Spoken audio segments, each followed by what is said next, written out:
ಭಾಗ 1ರಲ್ಲಿ ಸತ್ಯನಾರಾಯಣ ಸ್ವಾಮಿ ವ್ರತಕಥೆಯ ಮೊದಲನೇ ಕಥೆಯನ್ನು, ಎರಡನೇ ಕಥೆಯನ್ನು ಆಲ್ರೆಡಿ ನಾವು ನೋಡಿದ್ದೀವಿ. ಈಗ ಸತ್ಯನಾರಾಯಣ ಸ್ವಾಮಿ ವ್ರತಕಥೆಯ 3, 4 ಮತ್ತು 5 ಕಥೆಗಳನ್ನು, ಅಂದರೆ ನೆಕ್ಸ್ಟ್ ಸೆಕೆಂಡ್ ಹಾಫಲ್ಲಿ 3, 4, 5ನೇ ಕಥೆಗಳನ್ನು ತಿಳ್ಕೊಳ್ಳೋಣ. ಈಗ ಮೊದಲನೇ ಕಥೆಯಲ್ಲೇ ಆ ಒಂದು ಬಡ ಬ್ರಾಹ್ಮಣನಿಂದ ಪ್ರಾರಂಭವಾದ ಸತ್ಯನಾರಾಯಣ ಸ್ವಾಮಿ ಪೂಜೆ, ನಂತರದಲ್ಲಿ ಕಟ್ಟಿಗೆ ಮಾರುವನಿಂದ ಪ್ರಾರಂಭವಾದ ಸತ್ಯನಾರಾಯಣ ಸ್ವಾಮಿ ಪೂಜೆ, ಹೀಗೆ ಕಾಶಿ ಕ್ಷೇತ್ರದಲ್ಲಿ ಎಲ್ಲರೂ ಸಹ ಸತ್ಯನಾರಾಯಣ ಸ್ವಾಮಿ ವ್ರತಕಥೆಯನ್ನು ಆಚರಿಸಿ ಸತ್ಯದೇವರ ದಾರಿಯಲ್ಲೇ ನಡೆದು ಅವರವರ ಕ್ಷೇತ್ರದಲ್ಲಿ ಅವರು ಅಭಿವೃದ್ಧಿ ಆಗ್ತಾ ಅವರವರ ಕ್ಷೇತ್ರದಲ್ಲಿ ಉನ್ನತ ಸ್ಥಾನವನ್ನು ಪಡ್ಕೊಳ್ತಾ ಹೋಗ್ತಾರೆ. ಹೀಗೆ ಕಾಶಿ ಕ್ಷೇತ್ರದಲ್ಲಿ ಯಾವುದೇ ರೀತಿಯ ಬಡವ, ಬಲ್ಲಿದ, ಶ್ರೀಮಂತ, ಯಾವುದೇ ಹೆಣ್ಣು ಗಂಡು, ಮೇಲು ಕೀಳು ಅನ್ನೋ ಯಾವುದೇ ಭಾವನೆಗಳಿಲ್ಲದೆ ಎಲ್ಲರೂ ಸಹ ಕಾಶಿ ಕ್ಷೇತ್ರದಲ್ಲಿ ಅವರವರ ಶಕ್ತಿಯ ಅನುಸಾರ ಅವ್ರಿಗೇನು ಭಗವಂತ ಒಂದು ಹಣ, ಆಸ್ತಿ, ಸ್ಥಾನಮಾನಗಳನ್ನು ಕೊಟ್ಟಿರ್ತಾನೋ ಅದರಲ್ಲಿ ಅವರು ಸತ್ಯನಾರಾಯಣ ಸ್ವಾಮಿ ಸೇವೆಯನ್ನು ಮಾಡ್ತಾ, ಸತ್ಯನಾರಾಯಣ ಸ್ವಾಮಿ ವ್ರತಕಥೆಯನ್ನು ಆಚರಿಸ್ತಾ, ಸತ್ಯದೇವರ ದಾರಿಯಲ್ಲಿ ನಡೀತಾ ಉನ್ನತವಾದ ಸ್ಥಾನಗಳಿಗೆ ತಲುಪ್ತಾ ಹೋಗ್ತಾರೆ. ಹೀಗೆ ಕಾಶಿ ಕ್ಷೇತ್ರದಲ್ಲಿ ಒಂದು ದಿವಸ ಏನಾಗುತ್ತೆ ಅಂತಂದರೆ, ಕಾಶಿ ಕ್ಷೇತ್ರದ ಸಮೀಪದಲ್ಲೇ ಇದ್ದಂತಹ ಒಂದು ಗ್ರಾಮದಿಂದ, ಒಂದು ಪಟ್ಟಣದಿಂದ ಒಬ್ಬ ವ್ಯಾಪಾರ ಮಾಡ್ತಕ್ಕಂತಹ ಶೆಟ್ಟಿ, ಆಗಿನ ಕಾಲದೆಲ್ಲ ವ್ಯಾಪಾರ ಪ್ರಕ್ರಿಯೆಗಳನ್ನು ಅತಿ ಹೆಚ್ಚಿನ ಪ್ರಮಾಣದಲ್ಲಿ ಶೆಟ್ಟರು ನಿರ್ವಹಿಸ್ತಾ ಇದ್ರು. ಹಾಗೆ ಒಬ್ಬ ವ್ಯಾಪಾರಿ ಮಾಡ್ತಕ್ಕಂಥ ಶೆಟ್ಟಿ ಏನು ಮಾಡ್ತಾನೆ ಅಂತಂದರೆ, ಆ ಕಾಶಿ ಕ್ಷೇತ್ರದ ರಾಜದರ್ಶನಾರ್ಥವಾಗಿ ಅರಮನೆಗೆ ಭೇಟಿಯನ್ನು ಕೊಡ್ತಾನೆ. ಏನಕ್ಕೋಸ್ಕರ ಭೇಟಿಯನ್ನು ಕೊಡ್ತಾನೆ ಅಂತಂದರೆ, ಆ ಅರಮನೆಯಲ್ಲಿ ಇರ್ತಕ್ಕಂಥ ರಾಜನನ್ನು ಭೇಟಿಯನ್ನು ಮಾಡಿ ರಾಜನಿಗೆ ಒಂದಷ್ಟು ಟ್ಯಾಕ್ಸನ್ನು ಕಟ್ಟಿ, ಆ ನಂತರದಲ್ಲಿ ರಾಜನಂತರ ವ್ಯಾಪಾರದ ಅನುಮತಿಗೋಸ್ಕರ ಒಂದು ಪತ್ರವನ್ನು ಪಡ್ಕೊಂಡು, ವ್ಯಾಪಾರದ ಅನುಮತಿಯ ಪತ್ರವನ್ನು ಪಡ್ಕೊಂಡು ಕಾಶಿ ಕ್ಷೇತ್ರದೆಲ್ಲ ವ್ಯಾಪಾರ ಮಾಡೋ ಉದ್ದೇಶವನ್ನು ಇಟ್ಕೊಂಡು ಅರಮನೆಯನ್ನು ಪ್ರವೇಶ ಮಾಡ್ತಾರೆ. ಹೀಗೆ ಅರಮನೆಯನ್ನು ಪ್ರವೇಶವನ್ನು ಮಾಡಿದಂಥ ಆ ಶೆಟ್ಟಿಗೆ ಒಂದು ಆಶ್ಚರ್ಯ ಉಂಟಾಗ್ತದೆ. ಏನು ಆಶ್ಚರ್ಯ ಉಂಟಾಗ್ತದೆ ಅಂತಂದರೆ, ಇಡೀ ಕಾಶಿ ಕ್ಷೇತ್ರದ ರಾಜನೇ ಸತ್ಯನಾರಾಯಣ ಸ್ವಾಮಿ ವ್ರತಕಥೆಯನ್ನು ಆಚರಿಸ್ತಾ ಇರ್ತಾನೆ, ಸತ್ಯನಾರಾಯಣ ಸ್ವಾಮಿ ವ್ರತನ ಪೂಜೆಯನ್ನು ಮಾಡ್ತಾನೆ. ಹೀಗೆ ಅಂತಹ ರಾಜನನ್ನು ಕಂಡಂತಹ ಶೆಟ್ಟಿಗೆ ಆಶ್ಚರ್ಯ ಉಂಟಾಗ್ಬಿಡ್ತದೆ. ಆಗ ಆ ಪೂಜೆ ಮುಕ್ತಾಯ ಆಗುವ ಅಂತಿಮ ಅಂತರದವರೆಗೂ ಕಾಯ್ದು ಆ ಶೆಟ್ಟಿ ರಾಜನ ಸಮೀಪಕ್ಕೆ ಹೋಗಿ ರಾಜನನ್ನು ಪ್ರಶ್ನೆಯನ್ನು ಮಾಡ್ತಾನೆ. ಏನಂತ ಪ್ರಶ್ನೆಯನ್ನು ಮಾಡ್ತಾನೆ? ಅಲ್ಲಪ್ಪ ರಾಜ, ಇಡೀ ಕಾಶಿ ಕ್ಷೇತ್ರದಲ್ಲಿ ಶ್ರೀಮಂತವಾದಂಥ ಒಂದು ಉನ್ನತ ಸ್ಥಾನದಲ್ಲಿದೆಯಾ, ನಿನಗೆ ಕೋಟೆ ಇದೆ, ಕೊತ್ತಲಿದೆ, ಆಸ್ತಿ ಇದೆ, ಅಂತಸ್ತಿದೆ, ಗೌರವ ಇದೆ, ಮರ್ಯಾದೆ ಇದೆ, ನೀನು ಒಂದು ಚಿಟಿಕೆ ಹೊಡೆದ್ರೆ ನಿಂಗೆ ಬರ್ತಕ್ಕಂಥ ಸೈನಿಕರಿದ್ದಾರೆ, ಸುಂದರವಾದ ಪತ್ನಿ, ಎಲ್ಲವಾದಂಥ ಸಂಪತ್ತು, ಮಹಾಲಕ್ಷ್ಮಿ ನಿನ್ನ ಅರಮನೆಯಲ್ಲಿರಬೇಕಾದ್ರೆ ನೀನು ಏತಕ್ಕೋಸ್ಕರ ಸತ್ಯನಾರಾಯಣ ಸ್ವಾಮಿ ವ್ರತಕಥೆಯನ್ನು ಮಾಡ್ತಾ ಇದೆಯಾ ಅಂತ ಕೇಳಿದಾಗ ಆ ರಾಜ ತುಂಬ ನೋವಿನಿಂದ ಹೇಳ್ತಾನೆ. ಏನಂತ ಹೇಳ್ತಾನೆ ಅಂದರೆ, ಹೌದು, ಮಹಾಲಕ್ಷ್ಮಿಯೇ ನನ್ನ ಅರಮನೆಯಲ್ಲಿ ನೆನೆ ನಿಂತಿದ್ದಾಳೆ, ನನಗೆ ಅಪಾರವಾದಂಥ ಅಂತಸ್ತು, ಗೌರವ, ಮರ್ಯಾದೆ, ಕೋಟೆ ಕೊತ್ತಲು, ಸ್ಥಾನಮಾನಗಳೆಲ್ಲವೂ ಇದೆ, ಆದರೆ ನನಗೆ ಸಂತಾನ ಇಲ್ಲ. ಹಾಗಾಗಿ ಸಂತಾನಾಪೇಕ್ಷೆಯನ್ನು ಇಟ್ಕೊಂಡು ನನ್ನ ವಂಶಾಭಿವೃದ್ಧಿ ಆಗಬೇಕು ಅಂತ, ಒಂದು ಒಳ್ಳೆಯ ಸಂತಾನ ಸಿಗಲಿ ಅಂತ, ಆ ಸಂತಾನ ಪ್ರಾಪ್ತಿಗೋಸ್ಕರ ನಾನು ಸತ್ಯನಾರಾಯಣ ಸ್ವಾಮಿ ವ್ರತಕಥೆಯನ್ನು ಆಚರಿಸ್ತಾ ಇದ್ದೀನಿ ಅಂತ ರಾಜ ಬಂದಿರತಕ್ಕಂಥ ಶೆಟ್ಟಿಗೆ ಹೇಳ್ತಾರೆ.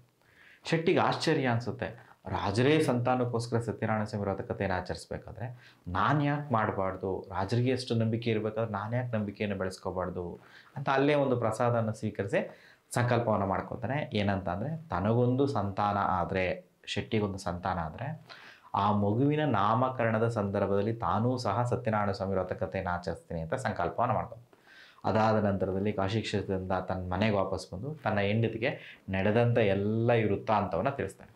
ಹೆಂಡತಿಗೂ ತುಂಬ ಆನಂದ ಅನಿಸುತ್ತೆ. ತಮಗೂ ಸಹ ಮಕ್ಕಳಿಲ್ಲ, ಸಂತಾನ ಇಲ್ಲ, ಮದುವೆಯಾಗಿ ಆಲ್ರೆಡಿ 3 years ಆಗಿದೆ. ಹಾಗಾಗಿ ಒಂದು ಸಂತಾನ ಸಿಕ್ಕಿದ್ರೆ ತಮ್ಮ ವಂಶಾಭಿವೃದ್ಧಿನೇ ಆಗುತ್ತೆ, ನಮ್ಮೆಲ್ಲರ ಮನಸ್ಸಲ್ಲಿ, ಮನೆಯಲ್ಲಿ ಆನಂದ ಉಂಟಾಗ್ತದೆ ಅಂತ ಆ ಹೆಂಡತಿಯೂ ಸಹ, ಶೆಟ್ಟಿಯ ಹೆಂಡತಿಯೂ ಸಹ ಇಬ್ಬರು ಕೂಡಿ ಒಂದು ಸಂಕಲ್ಪವನ್ನು ಮಾಡ್ಕೊತಾರೆ, ಶೀಘ್ರವಾಗಿ ಒಂದು ಸಂತಾನ ಸಿಗಲಿ ಅಂತ. ಶ್ರೀಮಂತ ಸತ್ಯನಾರಾಯಣ ಸ್ವಾಮಿಯ ಆಶೀರ್ವಾದದಿಂದ ಅದಾದ ಕೆಲವೇ ದಿನಗಳಲ್ಲಿ, ಕೆಲವೇ ತಿಂಗಳಲ್ಲಿ ಆಕೆ, ಶೆಟ್ಟಿ ಹೆಂಡತಿ ಗರ್ಭವನ್ನು ಧರಿಸ್ತಾಳೆ. 9 ತಿಂಗಳಿಗೆ ಒಂದು ಸುಂದರವಾದಂಥ ಒಂದು ಹೆಣ್ಣು ಮಗುವನ್ನು ಸಹ ಹಡಿತಾಳೆ. ಆ ಹೆಣ್ಣು ಮಗುವಿನ ನಾಮಕರಣದ ಸಂದರ್ಭ ಬರುತ್ತೆ. ನಾಮಕರಣನೂ ಸಹ ಮಾಡಿ ಮುಗಿಸ್ಬಿಡ್ತಾರೆ. ಶೆಟ್ಟಿ ಹೆಂಡತಿಗೆ ಹೇಳ್ತಾಳೆ ಶೆಟ್ಟಿಯನ್ನು, ಯಾತಕ್ಕೋಸ್ಕರ ಇನ್ನೂ ಸತ್ಯನಾರಾಯಣ ಸ್ವಾಮಿ ವ್ರತಕಥೆಯನ್ನು ಆಚರಿಸಲಿಲ್ಲ ಅಂತ. ಆಗ ಶೆಟ್ಟಿ ಹೇಳ್ತಾನೆ, ಹೆಂಗೂ ನಾವು ಒಂದು ಸಂಕಲ್ಪವನ್ನು ಮಾಡ್ಕೊಂಡಿದ್ವಿ, ಸತ್ಯದೇವರ ಆಶೀರ್ವಾದದಿಂದ ಒಂದು ಸುಂದರವಾದಂಥ ಒಂದು ಹೆಣ್ಮಗು ಹುಟ್ಟಿದೆ, ಆ ಹೆಣ್ಮಗು ದೊಡ್ಡದಾಗಲಿ, ಆ ಹೆಣ್ಣು ಮಗು ಒಂದು 18 ವರ್ಷ ವಯಸ್ಸಿಗೆ ಬಂದಾಗ ಒಂದು ಸುಂದರವಾದಂಥ ವರನನ್ನು ಕರ್ಕೊಂಬಂದು ವಿವಾಹವನ್ನು ಮಾಡಿ, ಆ ವಿವಾಹದ ಸಂದರ್ಭದಲ್ಲಿ ಸತ್ಯನಾರಾಯಣ ಸ್ವಾಮಿ ವ್ರತಕಥೆಯನ್ನು ಆಚರಿಸೋಣ ಅಂತ ತನ್ನ ಹೆಂಡತಿಗೆ ಸಮಾಧಾನವನ್ನು ಮಾಡಿ ಆತನ ವ್ಯಾಪಾರಕ್ಕೆ ಆತ ಹೊರಟೋಗ್ತಾನೆ. ಹೀಗೆ ಹಲವಾರು ವರ್ಷಗಳು ಕಳೀತವೆ. ಆಕೆ 18 ವರ್ಷ ವಯಸ್ಸಿಗೂ ಬರ್ತಾನೆ, ಬರ್ತಾಳೆ. ಒಂದು ಸುಂದರವಾದಂತಹ ವರನನ್ನು ಕರ್ಕೊಂಬಂದು ಆ ಶೆಟ್ಟಿಯ ಮಗಳಿಗೆ ವಿವಾಹವನ್ನು ಸಹ ಮಾಡಿಬಿಡ್ತಾರೆ. ಆದರೆ ಆ ವಿವಾಹದ ಸಂದರ್ಭದಲ್ಲಿ ಸತ್ಯನಾರಾಯಣ ಸ್ವಾಮಿ ವ್ರತ ಕಥೆಯನ್ನು ಆಚರಿಸಲ್ಲ. ಹೆಂಡತಿ ಎಗೇನ್ ಮತ್ತೆ ರಾಜನ ಕೇಳ್ತಾರೆ, ಯಾತಕ್ಕೋಸ್ಕರ ಇವಾಗ ಸತ್ಯನಾರಾಯಣ ಸ್ವಾಮಿ ವ್ರತ ಕಥೆಯನ್ನು ಆಚರಿಸಿಲ್ಲ, ನಾವು ಸಂಕಲ್ಪವನ್ನು ಮಾಡ್ಕೊಂಡಿದ್ವಲ್ಲ ಅಂತ ಕೇಳಿದ್ರೆ ಆ ಶೆಟ್ಟಿ ಹೇಳ್ತಾನೆ ಅಹಂಕಾರದಿಂದ, ಹೌದು ಶ್ರೀಮಂತ ಸತ್ಯನಾರಾಯಣ ಸ್ವಾಮಿ ನನಗೆ ಸಂತಾನ ಕೊಡಬೇಕಾಯಿತು, ಕೊಟ್ಟರು ಅಪಾರವಾದಂಥ ಸಂಪತ್ತನ್ನು ಕೊಡಬೇಕಾಯಿತು, ಕೊಟ್ಟರು ನಮ್ಮ ವ್ಯಾಪಾರ ವ್ಯವಹಾರಗಳೆಲ್ಲ ಅಭಿವೃದ್ಧಿಯಾಗಿದೆ, ಒಂದು ಸುಂದರವಾದಂಥ ಹಳಿಯನೂ ಸಹ ಬಂದಿದ್ದಾನೆ, ಭಗವಂತ ನಮಗೆಲ್ಲ ಕೊಟ್ಟಿದ್ದಾನಲ್ಲ, ಇನ್ಯಾಕೆ ನಾವು ತಲೆ ಕೆಡಿಸ್ಕೋಬೇಕು ಅಂತ ಅಹಂಕಾರದ ಮಾತುಗಳನ್ನು ಆಡೋದ್ರ ಮೂಲಕ ತನ್ನ ಒಂದು ಏನು ಅಹಂಕಾರ ಇರ್ತದೆ ಅದನ್ನು ಪ್ರದರ್ಶನವನ್ನು ಮಾಡ್ತಾನೆ. ಇದನ್ನು ಕಂಡಂಥ ಸತ್ಯನಾರಾಯಣ ಸ್ವಾಮಿಯವ್ರಿಗೆ ಕ್ರೋಧ ಉಂಟಾಗ್ತದೆ.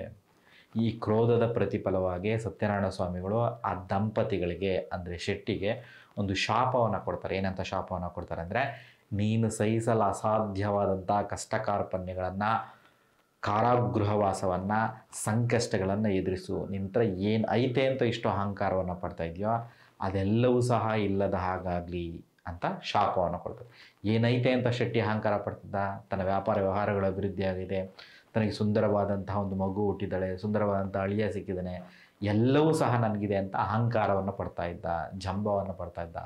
ಅಹಂಕಾರವನ್ನು ನೀಗಿಸೋದಕ್ಕೋಸ್ಕರ ಶ್ರೀಮಂತ ಸತ್ಯನಾರಾಯಣ ಸ್ವಾಮಿಯವರು ನಿನ್ನ ಹತ್ರ ಏನೈತೆ ಅಂತ ಅಹಂಕಾರವನ್ನು ಪಡ್ತಾ ಇದೆಯೋ ಅದೆಲ್ಲವೂ ನಾಶ ಆಗಲಿ, ಇಲ್ಲದಂಗಾಗಲಿ ಅಂತ ಒಂದು ಶಾಪವನ್ನು ಕೊಡ್ತಾರೆ.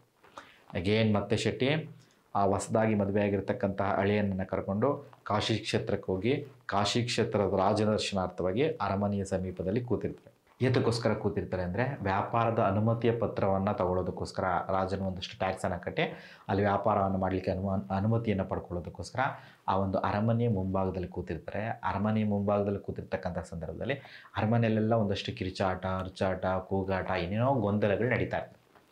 ಇಂಥ ಸಂದರ್ಭದಲ್ಲಿ ಅರಮನೆಗೆ ಒಂದಷ್ಟೆಲ್ಲ ಕಳ್ಳರು ನುಗ್ಗಿಬಿಟ್ರು. ಒಂದಷ್ಟು ಜನ ಕಳ್ಳರು ಅರಮನೆಗೆ ನುಗ್ಗಿ ಆ ಅರಮನೆಯಲ್ಲಿರ್ತಕ್ಕಂಥ ಚಿನ್ನ, ವಜ್ರ, ವೈಡೂರ್ಯಗಳನ್ನೆಲ್ಲ ದೋಚ್ಕೊಂಡು ಒಂದು ಮೂಟೆ ಒಳಗೆ ತುಂಬಿಬಿಟ್ಟು ಆ ಮೂಟೆಯನ್ನು ತಮ್ಮ ಹೆಗಲಿಗೆ ಹಾಕ್ಕೊಂಡು ಒಂದಷ್ಟು ಜನ ಕಳ್ಳರು ಅಪಾರವಾದಂಥ ಸಂಪತ್ತಿನೊಂದಿಗೆ ಅರಮನೆಯಿಂದ ಹೊರಗಡೆ ಓಡಿ ಬರ್ತಾ ಇರ್ತಾರೆ. ಆ ಬಂದಂತಹ ಕಳ್ಳರ ಹಿಂಭಾಗದಲ್ಲಿಯೇ ರಾಜಭಟರು ಅಂದರೆ ಪೊಲೀಸರು ಏನಿರ್ತಾರೆ, ಆ ರಾಜರ ಭಟ್ರು ಆ ಕಳ್ಳರನ್ನ ಓಡಿಸ್ಕೊಂಡು ಬರ್ತಾ ಇರ್ತಾರೆ. ಅಪಾರವಾದ ಸಂಪತ್ತನ್ನು ಹೊತ್ಕೊಂಡು ಓಡೋಕ್ಕಾಗ್ದಿರ ಓಡಿ ಓಡಿ ಓಡಿ ಒಂದಷ್ಟು ದೂರ ಬಂದಂತಹ ಆ ಕಳ್ಳರಿಗೆ ರಿಯಲೈಸ್ ಆಗ್ತದೆ, ಗೊತ್ತಾಗುತ್ತೆ, ಇನ್ನು ಈ ಸಂಪತ್ತನ್ನು ನಾವು ಹೊತ್ಕೊಂಡು ತುಂಬ ದೂರ ನಾವು ಮುಂದೆ ಏನಾದರೂ ಓಡಿದ್ದೆ ಆದರೆ ಹಿಂದೆ ಬರ್ತಾ ಇರ್ತಕ್ಕಂತಹ ರಾಜಭಟ್ರು ನಮ್ಮನ್ನು ಬಂಧಿಸಿ ನಮಗೆ ಕಾರಾಗೃಹ ಶಿಕ್ಷೆಯನ್ನು ಕೊಟ್ಬಿಡ್ತಾರೆ, ನಮಗೆ ಮರಣದಂಡನೆಯನ್ನು ಕೊಟ್ಟರು ಕೊಡ್ಬೋದು ಅಂತ ಅವರು ಅರಿತುಕೊಂಡು ಆ ಕಳ್ಳರು ಏನು ಮಾಡ್ತಾರೆ ಅಂತಂದರೆ, ಈ ಅರಮನೆ ಮುಂಭಾಗದಲ್ಲಿ ಕೂತಿರ್ತಕ್ಕಂಥ ಶೆಟ್ಟಿ ಅಳಿಯ ಇರ್ತಾರಲ್ಲ, ಆ ಶೆಟ್ಟಿ ಅಳಿಯನ ಮುಂಭಾಗದಲ್ಲಿ ದೋಚ್ಕೊಂಡ್ಬಂದಂಥ ಎಲ್ಲ ಸಂಪತ್ತನ್ನು ಅವ್ರ ಮುಂದೆ ತಂದಿಟ್ಬಿಟ್ಟು ಆ ಕಳ್ಳರು ಓಡೋಗ್ಬಿಡ್ತಾರೆ. ಈಗ ಆ ಹಿಂದೆನೇ ಓಡುವಂತಹ ರಾಜಭಟ್ರು ಏನು ಮಾಡ್ತಾರೆ ಅಂದರೆ, ಅಲ್ಲಿರ್ತಕ್ಕಂಥ ಎಲ್ಲ ಸಂಪತ್ತನ್ನು ದೋಚಿದವರು ಯಾರು ಅಂತಂದರೆ ಶೆಟ್ಟಿಯ ಅಳಿಯ ಅಂತ ಅವ್ರ ಮೇಲೆ ಆಪಾದನೆಯನ್ನು ಹೊರಿಸಿ ಅವರ ಕೈ ಕಾಲುಗಳಿಗೆ ಬಲವಾದಂಥ ಸರಪಣಿಗಳಿಂದ, ಹಗ್ಗಗಳಿಂದ ಕಟ್ಟಿ ಅವರನ್ನು ಬಂಧಿಸಿ ಕರ್ಕೊಂಡೋಗಿ ರಾಜನ ಮುಂಭಾಗದಲ್ಲಿ ನಿಲ್ಲಿಸ್ಬಿಡ್ತಾರೆ. ಸಂಪತ್ತಿನ ಸಮೇತವಾಗಿ ರಾಜನ ಮುಂಭಾಗದಲ್ಲಿ ನಿಲ್ಲಿಸ್ತಾರೆ.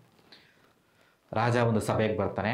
ಸಭೆಗೆ ಬಂದ್ಬಿಟ್ಟು ಈ ರಾಜಭಟರು ಇರ್ತಾರಲ್ಲ, ರಾಜನಿಗೆ ಏನು ನಡೀತು ಅಂತೆಲ್ಲ ತಿಳಿಸ್ತಾರೆ. ಕದ್ದಿರತಕ್ಕಂಥವ್ರು ಇವರೇ, ಶೆಟ್ಟಿ ಮತ್ತು ಶೆಟ್ಟಿ ಅಳಿಯ ಸಂಪತ್ತನ್ನು ಕದ್ದಿದ್ದಾರೆ ಅಂತ. ರಾಜ ಒಂದು ಮಾತನ್ನು ವಿಚಾರಿಸಲ್ಲ, ಏನನ್ನೂ ಸಹ ಹೇಳಲ್ಲ. ಅವರಿಗೆ ಒಂದೇ ಒಂದು ರೀತಿಯ ಆಜ್ಞೆಯನ್ನು ಕೊಡ್ತಾನೆ ರಾಜಭಟರಿಗೆ, ಇವರನ್ನು ಸಹಿಸಲು ಅಸಾಧ್ಯವಾದಂತಹ ಗಾಳಿ, ಬೆಳಕು, ಅನ್ನ, ಆಹಾರಗಳಿಲ್ಲದಂತಹ ಕಾರಾಗೃಹಕ್ಕೆ ದೂಡ್ಬಿಡಿ ಅಂತ ಆಜ್ಞೆಯನ್ನು ಕೊಟ್ಟು ಅರಮನೆಯಿಂದ ಎದ್ದೋಗ್ಬಿಡ್ತಾನೆ. ಇದನ್ನು ಕಂಡಂತಹ ಶೆಟ್ಟಿ ಮತ್ತು ಅಳಿಯ ಗೋಗರಿತಾರೆ, ಅವ್ರನ್ನ ಕೇಳ್ಕೊತಾರೆ. ಏನಂತ ಕೇಳ್ಕೊತಾರೆ ಅಂತಂದರೆ, ನಾವು ಕಳ್ಳರಲ್ಲ, ನಾವು ವ್ಯಾಪಾರದ ಅನುಮತಿಗೋಸ್ಕರ ಅರಮನೆಗೆ ಬಂದಿರೋದು, ನಮ್ಮನ್ನು ನೋಡಿದ್ರೆ ನಾವು ಹಾಗನ್ನಿಸ್ತೀವ ಅಂತೆಲ್ಲ ಕೇಳ್ಕೊತಾರೆ. ಆದರೆ ಸತ್ಯನಾರಾಯಣ ಸ್ವಾಮಿಯವರ ಶಾಪದ ಪ್ರತಿಫಲವಾಗಿ ಶೆಟ್ಟಿಯ ಅಳಿಯ ಮಾತಾಡ್ತಕ್ಕಂಥ ಯಾವುದೇ ಒಂದು ಮಾತುಗಳು ಸಹ ಆ ರಾಜನಿಗೆ ಕೇಳಿಸಲ್ಲ. ಹಾಗಾಗಿ ಆ ಶಾಪದ ಪ್ರತಿಫಲವಾಗಿ ಅವರು ಬಂಧಿಸಲ್ಪಟ್ಟು ಕಾರಾಗೃಹವನ್ನು ಸೇರ್ಕೋತಾರೆ. ಕಾರಾಗೃಹದಲ್ಲಿ ಅನ್ನ ಆಹಾರಗಳಿಲ್ಲದೆ, ಗಾಳಿ ಬೆಳಕಿಲ್ಲದೆ, ಸಹಿಸಲು ಸಾಧ್ಯವಾದಂತಹ ಘೋರವಾದಂತಹ ರೋಗ ರುಜಿನಗಳಿಂದ ಬಳಲಿಕ್ಕೆ ಪ್ರಾರಂಭವನ್ನು ಮಾಡ್ತಾರೆ. ಇದೇ ಸಂದರ್ಭದಲ್ಲಿ ಆ ಶೆಟ್ಟಿಯ ಅಳಿಯನ ಮನೆಯಲ್ಲಿ ಒಂದಷ್ಟು ಜನ ಎಲ್ಲ ಊರಲ್ಲಿರ್ತಕ್ಕಂಥ ಹೆಣ್ಮಕ್ಳು ಇರ್ತಾರಲ್ಲ, ಅವ್ರ ಮನೆಯಲ್ಲಿ ಒಂದಷ್ಟು ಜನ ಕಳ್ಳರು ನುಗ್ಗಿಬಿಟ್ಟು, ಅಕ್ಕಪಕ್ಕದ ಊರುಗಳಲ್ಲಿದ್ದಂಥ ಒಂದಷ್ಟು ಜನ ಕಳ್ಳರು, ಅಕ್ಕಪಕ್ಕದ ಮನೆಯವರೆಲ್ಲ ಕಳ್ಳರು ಅವ್ರ ಮನೆಗೆ ನುಗ್ಗಿ ಅವ್ರ ಮನೆಯಲ್ಲಿರ್ತಕ್ಕಂಥ ಸಂಪತ್ತನ್ನೆಲ್ಲ ದೋಚ್ಕೊಂಡು ಹೋಗ್ಬಿಡ್ತಾರೆ. ಆ ಮನೆಯಲ್ಲಿರ್ತಕ್ಕಂಥ ಹೆಣ್ಣು ಮಕ್ಕಳಿಗೆ ಊಟ ಮಾಡಲಿಕ್ಕೂ ಅನ್ನ ಆಹಾರಗಳಿದಂಥ ಒಂದು ಕೆಟ್ಟವಾದಂಥ ಸನ್ನಿವೇಶ ನಿರ್ಮಾಣ ಆಗುತ್ತೆ. ಅನ್ನಕ್ಕೋಸ್ಕರ ಅಲಿಬೇಕು ಅಂಥ ಸಂದರ್ಭಗಳು ನಿರ್ಮಾಣ ಆಗುತ್ತೆ. ಒಂದು ಕಡೆ ಶೆಟ್ಟಿ ಅಳಿಯ ಇರ್ತಕ್ಕಂಥದ್ದೆಲ್ಲವನ್ನೂ ಕಳ್ಕೊಂಡಿದ್ದಾರೆ. ಆ ಕಡೆ ಅವ್ರ ಮನೆ ಇರ್ತಕ್ಕಂಥ ಸಂಪತ್ತನ್ನೆಲ್ಲ ಕಳ್ಳರು ದೋಚ್ಕೊಂಡು ಹೋಗ್ಬಿಟ್ಟಿದ್ದಾರೆ. ಎಲ್ಲವನ್ನೂ ಕಳ್ಕೊಂಡಂಥ ಒಂದು ಸಂದರ್ಭದಲ್ಲಿ ದುಃಖಿಸಲಿಕ್ಕೆ ಪ್ರಾರಂಭವನ್ನು ಮಾಡ್ತಾರೆ. ಅದೊಂದು ದಿವಸ ಆ ಶೆಟ್ಟಿಯ ಮಗಳೇನು ಮಾಡ್ತಾಳೆ ಅಂದರೆ, ಆಲ್ರೆಡಿ ಸಂಜೆ ಒಂದು 6 ಗಂಟೆ ಆಗಿರುತ್ತೆ. ಅವರ ಮನೆಯ ಸಮೀಪದಲ್ಲೇ ಯಾವುದೋ ಒಬ್ಬರು ಮನೆಯಲ್ಲಿ ಸತ್ಯನಾರಾಯಣ ಸ್ವಾಮಿ ವ್ರತ ಕಥೆಯನ್ನು ಆಚರಿಸ್ತಾ ಇರ್ತಾರೆ. ಅಲ್ಲಿಗೆ ಆ ಹೆಣ್ಣು ಮಗಳು ಹೋಗಿ ಅಲ್ಲಿ ನಡೀತಾ ಇರತಕ್ಕಂಥ ಸತ್ಯನಾರಾಯಣ ಸ್ವಾಮಿ ವ್ರತಕಥೆಯ ಪೂಜೆಯಲ್ಲಿ ಭಾಗವಹಿಸಿ ಪೂಜೆ ಅಂತಿಮ ಹಂತದವರೆಗೂ ಇದ್ದು ಪ್ರಸಾದ ಭಕ್ಷಣೆಯನ್ನು ಮಾಡಿ ತನ್ನ ತಾಯಿಗೂ ಸ್ವಲ್ಪ ಪ್ರಸಾದವನ್ನು ತಗೊಂಡು ಮನೆಗೆ ಬರ್ತಾಳೆ. ಇಂಥ ಸಂದರ್ಭದಲ್ಲಿ ತಾಯಿ ಪ್ರಶ್ನೆಯನ್ನು ಮಾಡ್ತಾಳೆ, ಅಲ್ಲಮ್ಮ ಮಗಳೇ, ಸಮಯ ಇಷ್ಟೊತ್ತಾಗಿದೆ, ಎಲ್ಲೋಗಿದ್ದೆ ನೀನು, ಯಾಕೆ ಇಷ್ಟೊತ್ತಾದರೂ ಮನೆಗೆ ಬಂದಿರಲಿಲ್ಲ ಅಂತ ಪ್ರಶ್ನೆಯನ್ನು ಮಾಡಿದಾಗ ಆ ಹೆಣ್ಣು ಮಗಳು ಹೇಳ್ತಾಳೆ, ಇಲ್ಲೇ ಪಕ್ಕದ ಸಮೀಪದಲ್ಲಿರ್ತಕ್ಕಂಥ ಯಾರ್ದೋ ಒಬ್ಬರ ಮನೆಯಲ್ಲಿ ಸತ್ಯನಾರಾಯಣ ಸ್ವಾಮಿ ವ್ರತ ಕಥೆಯನ್ನು ಆಚರಿಸ್ತಾ ಇದ್ದರು. ಆ ಪೂಜೆ ಅಂತಿಮ ಹಂತದವರೆಗೂ ಇದ್ದು ಕಥೆಯನ್ನು ಕೇಳಿ ಪ್ರಸಾದ ಭಕ್ಷಣೆಯನ್ನು ಮಾಡಿ ಬರೋದು ತಡ ಆಯಿತು ಅಂತ ತನ್ನ ತಾಯಿಗೆ ಹೇಳ್ತಾಳೆ. ತಾಯಿಗೆ ಟಕ್ಕಂತ ನೆನಪಾಗುತ್ತೆ, ಹೌದು, ನಮಗೆ ಸಂತಾನ ಇಲ್ದತಕ್ಕಂಥ ಸಂದರ್ಭದಲ್ಲಿ ನಾವು ಸಂಕಲ್ಪವನ್ನು ಮಾಡ್ಕೊಂಡಿದ್ವಿ, ಸತ್ಯನಾರಾಯಣ ಸ್ವಾಮಿ ವ್ರತ ಕಥೆಯನ್ನು ಆಚರಿಸ್ತೀವಿ, ಸತ್ಯನಾರಾಯಣ ಸ್ವಾಮಿ ಸೇವೆಯನ್ನು ಮಾಡ್ತೀವಿ ಅಂತ. ಆದರೆ ನಮ್ಮ ಅಹಂಕಾರದಿಂದ ನಾವು ಆಗಲೂ ಮಾಡಲಿಲ್ಲ. ಆನಂತರ ವಿವಾಹದ ಸಂದರ್ಭದಲ್ಲಿ ಮಾಡ್ತೀವಿ ಅಂತ ಸಂಕಲ್ಪವನ್ನು ಮಾಡ್ಕೊಂಡಿದ್ವಿ. ನಮ್ಮ ಅಹಂಕಾರದಿಂದ ಆವಾಗಲೂ ಸಹ ಸತ್ಯನಾರಾಯಣ ಸ್ವಾಮಿ ಸೇವೆಯನ್ನು ಮಾಡಿಲ್ಲ, ಸತ್ಯನಾರಾಯಣ ಸ್ವಾಮಿ ವ್ರತಕಥೆಯನ್ನು ಆಚರಿಸ್ತಿಲ್ಲ. ಈಗಿರ್ತಕ್ಕಂಥ ಎಲ್ಲ ಸನ್ನಿವೇಶಗಳು ನಮ್ಮ ಅಹಂಕಾರದ ಪ್ರತಿಫಲನೆ ಆಗಿದೆ ಅಂತ ಆ ಒಂದು ಹೆಣ್ಣುಮಗಳು ರಿಯಲೈಸ್ ಆಗ್ತಾರೆ. ರಿಯಲೈಸ್ ಆಗಿ ಇದಕ್ಕೇನು ಪರಿಹಾರ ಮಾಡ್ಕೋಬೇಕು ಅಂತಲೂ ಸಹ ನಿರ್ಧಾರವನ್ನು ಮಾಡಿ ತನ್ನ ಮಗಳೊಂದಿಗೆ ಡಿಸ್ಕಸ್ ಮಾಡ್ತಾಳೆ. ಏನಂತ ಅಂತಂದರೆ, ಈ ಥರ ನಮ್ಮ ಸಂತಾನ ಇಲ್ದಾಗ ನಾವು ಸಂಕಲ್ಪವನ್ನು ಮಾಡ್ಕೊಂಡಿದ್ವಿ, ನಾಮಕರಣದ ಸಂದರ್ಭ ಸತ್ಯನಾರಾಯಣ ಸ್ವಾಮಿ ವ್ರತ ಕಥೆಯನ್ನು ಆಚರಿಸ್ತೀವಿ ಅಂತ, ಆವಾಗ ಮಾಡಲಿಲ್ಲ. ವಿವಾಹದ ಸಂದರ್ಭ ಸತ್ಯನಾರಾಯಣ ಸ್ವಾಮಿ ವ್ರತ ಕಥೆಯನ್ನು ಆಚರಿಸ್ತೀವಿ ಅಂದ್ಕೊಂಡಿದ್ವಿ, ಆವಾಗೂ ಸಹ ಮಾಡಲಿಲ್ಲ. ಹಾಗಾಗಿ ಸತ್ಯದೇವರ ಶಾಪದಿಂದ ನಮಗೆ ಇರ್ತಕ್ಕಂಥ ಎಲ್ಲ ಸನ್ನಿವೇಶಗಳು ನಿರ್ಮಾಣ ಆಗಿರೋದು. ಇದನ್ನು ತೊಲಗಿಸ್ಕೋಬೇಕು ಅಂತಂದರೆ ಶ್ರದ್ಧೆ ಭಕ್ತಿಯಿಂದ ಸತ್ಯದೇವರನ್ನು ಆರಾಧನೆಯನ್ನು ಮಾಡಬೇಕು ಅಂತ ಆ ತಾಯಿ ಮಗಳು ಇಬ್ಬರು ನಿರ್ಧಾರವನ್ನು ಮಾಡಿ, ಆವತ್ತು ಅವರಲ್ಲಿ ಏನು ಸಂಪತ್ತಿರುತ್ತೋ, ಅವರಲ್ಲಿ ಏನು ದವಸ ಧಾನ್ಯಗಳಿರುತ್ತೋ ಅದನ್ನೆಲ್ಲವನ್ನು ಒಟ್ಟಿಗೆ ಒಂದು ಕಡೆ ಜೋಡಿಸ್ಕೊಂಡು ಮಾರನೇ ದಿವಸ ಬೆಳಗ್ಗೆ ಎದ್ದು ಎಲ್ಲ ರೀತಿಯ ಪೂಜಾ ಕೈಂಕರ್ಯವನ್ನು ಮಾಡಲಿಕ್ಕೆ ಬೇಕಾದಂಥ ಎಲ್ಲ ತಯಾರಿಗಳನ್ನು ಮಾಡಿಕೊಂಡು ಲಕ್ಷ್ಮೀ ಸಮೇತವಾಗಿ ನಾರಾಯಣರ ವಿಗ್ರಹಗಳನ್ನು, ನಾರಾಯಣರ ಕಳಶಗಳನ್ನು, ನಾರಾಯಣರ ಪ್ರತಿಬಿಂಬವನ್ನು ಪ್ರತಿಷ್ಠಾಪನೆಯನ್ನು ಮಾಡಿ ಹೂವು, ಹಣ್ಣು, ಪತ್ರೆ, ಫಲತಾಂಬೂಲಗಳಿಂದ ಅಲಂಕರಿಸಿ ಸತ್ಯದೇವರನ್ನು ಪ್ರಾರ್ಥನೆಯನ್ನು ಮಾಡ್ಕೊಳ್ತಾರೆ. ತಾಯಿ ಮತ್ತು ಮಗಳು ಏನಂತ ಪ್ರಾರ್ಥನೆಯನ್ನು ಮಾಡ್ಕೊತಾರೆ, ನಾವು ಮಾಡಿದಂಥ ಎಲ್ಲ ಅಹಂಕಾರ ತಪ್ಪುಗಳನ್ನು, ನಮ್ಮ ಎಡವಟ್ಟುಗಳನ್ನು ಕ್ಷಮೆಯನ್ನು ಕೊಡಬೇಕು, ಸತ್ಯದೇವರು ನಮ್ಮನ್ನು ಕ್ಷಮಿಸಬೇಕು, ಬಂಧನದಲ್ಲಿರ್ತಕ್ಕಂತಹ ನನ್ನ ಪತಿ ಮತ್ತು ಅಳಿಯ ಅಲ್ಲಿಂದ ಬಿಡುಗಡೆಯಾಗಿ ಬರಬೇಕು ಅಂತ ಆ ಒಂದು ಶೆಟ್ಟಿಯ ಹೆಂಡತಿ ಪ್ರಾರ್ಥನೆಯನ್ನು ಮಾಡ್ತಾರೆ. ಶೆಟ್ಟಿಯ ಮಗಳು ಪ್ರಾರ್ಥನೆಯನ್ನು ಮಾಡ್ತಾರೆ. ಈ ಒಂದು ಹೆಣ್ಣು ಮಕ್ಕಳ ಒಂದು ಏನು ಪ್ರಾರ್ಥನೆಯ ಪ್ರತಿಫಲ ಇರುತ್ತೋ ಆ ಪ್ರಾರ್ಥನೆಗೆ ಮನಸ್ಸೋದಂಥ ಸತ್ಯನಾರಾಯಣ ಸ್ವಾಮಿ ಆ ಕಾಶಿ ಕ್ಷೇತ್ರದ ರಾಜನ ಕನಸಲ್ಲಿ ಹೋಗಿ ಆ ರಾಜನಿಗೆ ಒಂದು ಎಚ್ಚರಿಕೆಯನ್ನು ಕೊಡ್ತಾರೆ. ಸತ್ಯನಾರಾಯಣ ಸ್ವಾಮಿಯವರು ಏನಂತ ಎಚ್ಚರಿಕೆಯನ್ನು ಕೊಡ್ತಾರೆ ಅಂತಂದರೆ, ನೀನು ಬಂಧಿಸಿರ್ತಕ್ಕಂತಹ ಆ ಶೆಟ್ಟಿ ಮತ್ತು ಶೆಟ್ಟಿಯ ಅಳಿಯ ಏನಿದ್ದಾರೆ ಅವರು ನನ್ನ ಭಕ್ತರು, ನನ್ನ ಆರಾಧಕರು. ಈ ಕ್ಷಣದಲ್ಲೇ ಅವರನ್ನು ಬಿಡುಗಡೆಯನ್ನು ಮಾಡದೆ ಹೋದರೆ ನಿನ್ನ ಇಡೀ ಸಾಮ್ರಾಜ್ಯವನ್ನು ಕಿತ್ಕೊಂಡು ನಿನ್ನನ್ನು ಬೀದಿಗೆ ತಂದುಬಿಡ್ತೀನಿ. ಈ ಕ್ಷಣದಲ್ಲಿ ಅವರನ್ನು ಬಿಡುಗಡೆಗೊಳಿಸಬೇಕು. ಅವರಿಂದ ನೀನು ಏನೇನು ಸಂಪತ್ತನ್ನು ಆಕ್ಯುಪೈ ಮಾಡ್ಕೊಂಡಿದ್ದೆ, ಏನೇನು ಸಂಪತ್ತನ್ನು ತಗೊಂಡಿದ್ದೆ, ಅವ್ರಿಗೆ ಯಾವ ರೀತಿ ಅವಮಾನ ಮಾಡಿದ್ದೆ, ಅದೆಲ್ಲವನ್ನು ಸಹ ಅವರಲ್ಲಿ ಕ್ಷಮೆಯನ್ನು ಕೇಳಿ ಅವರಿಂದ ಪಡ್ಕೊಂಡಿದ್ದಕ್ಕಂಥ 10 ಪಟ್ಟು ಹೆಚ್ಚು ಸಂಪತ್ತನ್ನು, ಗೌರವ ಮರ್ಯಾದೆಗಳನ್ನು ಅವರಿಗೆ ಕೊಟ್ಟು ಅವರನ್ನು ನಿನ್ನ ಅರಮನೆಯಿಂದ ಗೌರವಯುತವಾಗಿ ಬೀಳ್ಕೊಡುಗೆಯನ್ನು ಮಾಡಿಕೊಡ್ಬೇಕು ಅಂತ ಆ ರಾಜನ ಕನಸಲ್ಲಿ ಹೋಗಿ ರಾಜನಿಗೆ ಸತ್ಯನಾರಾಯಣ ಸ್ವಾಮಿಯವರು ಎಚ್ಚರಿಕೆಯನ್ನು ಕೊಡ್ತಾರೆ. ಇದರಿಂದ ಬೆಚ್ಚಿ ಬಿದ್ದಿದ್ದಂಥ ರಾಜ ಏನು ಮಾಡ್ತಾನೆ, ಅದೇ ಕ್ಷಣದಲ್ಲಿ ಅರಮನೆಯ ಸಭಾಮಂಟಪಕ್ಕೆ ಬಂದು ಆ ಸಭೆಯನ್ನು ಕರೆದು ಅಲ್ಲಿ ಬಂಧಿಸಿರ್ತಕ್ಕಂತಹ ಶೆಟ್ಟಿಯನ್ನು ಬಿಡುಗಡೆಯನ್ನುಗೊಳಿಸಿ ಅವರಿಗೆ ಅತ್ಯಂತ ಬೆಲೆ ಬಾಳ್ತಕ್ಕಂತಹ ರೇಷ್ಮೆ ವಸ್ತ್ರಗಳನ್ನು, ವಜ್ರ ವೈಡೂರಿಗಳನ್ನು, ಆಭರಣಗಳನ್ನು ಅವರಿಗೆ ತೊಡಿಸಿ ಗೌರವಯುತವಾಗಿ ಅಪಾರವಾದಂಥ ಸಂಪತ್ತಿನೊಂದಿಗೆ 10 ಪಟ್ಟು ಹೆಚ್ಚು ಸಂಪತ್ತಿನೊಂದಿಗೆ ಮೂಟೆಗಳಲ್ಲಿ ಸಂಪತ್ತನ್ನು ತುಂಬಿ ಅವರ ಕೈಗಿಟ್ಟು ರಾಜನೇ ಅವರ ಹತ್ರ ಕ್ಷಮೆಯನ್ನು ಕೇಳ್ತಾನೆ. ಏನಂತ ಕೇಳ್ತಾನೆ ಅಂತಂದರೆ, ದೈವ ಕೃಪೆಯಿಂದ ನಿಮ್ಮ ಎಲ್ಲ ಸಮಸ್ಯೆಗಳು ಇವತ್ತಿಗೆ ಪರಿಹಾರ ಆಗಿದೆ. ಭಗವಂತನ ಆಶೀರ್ವಾದದಿಂದ ಈ ಒಂದು ಸಂಕಷ್ಟಗಳಿಂದ, ಸಂಕೋಲೆಗಳಿಂದ ನೀವು ಬಿಡುಗಡೆಯಾಗಿ ನಿಮ್ಮ ಮನೆಗೆ ನೀವು ತೆರಳ್ತಾ ಇದ್ದೀರಾ. ಹಾಗಾಗಿ ನಮ್ಮಿಂದ ಏನೇ ನೋವಾಗಿದ್ರೂ ನಮ್ಮನ್ನು ಕ್ಷಮೆಯನ್ನು ಕೊಡಬೇಕು ಅಂತ ರಾಜನೇ ಆ ಒಂದು ಶೆಟ್ಟಿಯ ಹಳಿಯಲ್ಲಿ ಕ್ಷಮೆಯನ್ನು ಕೇಳ್ಕೊತಾನೆ. ಅವ್ರಿಗೆ ಆಶ್ಚರ್ಯ ಅನಿಸುತ್ತೆ, ಯಾತಕ್ಕೋಸ್ಕರ ರಾಜನೇ ನಮ್ಮನ್ನು ಬಿಡುಗಡೆಯನ್ನುಗೊಳಿಸ್ತಾ ಇದ್ದಾನೆ, ಏನೋ ಹೋಗ್ಲಿ ಬಿಡು, ಯಾವುದೋ ಒಂದು ಸಂಕಷ್ಟದಿಂದ ನಾವು ಬಿಡುಗಡೆಯನ್ನು ಹೊಂದಿದ್ವಿ ಅಂತವ್ರು ಏನು ಮಾಡ್ತಾರೆ ಅಂದರೆ, ಆ ರಾಜ ಕೊಟ್ಟಂಥ ಎಲ್ಲ ಸಂಪತ್ತನ್ನು ಒಂದು ಹಡಗಲ್ಲಿ ತುಂಬಿಕೊಂಡು ಹಡಗಲ್ಲಿ ಅವ್ರ ಊರ ಕಡೆ ಪ್ರಯಾಣ ಮಾಡಲಿಕ್ಕೆ ಪ್ರಾರಂಭವನ್ನು ಮಾಡ್ತಾರೆ. ಇಲ್ಲಿಗೆ 3ನೇ ಕತೆ ಮುಕ್ತಾಯ ಆಗ್ತದೆ.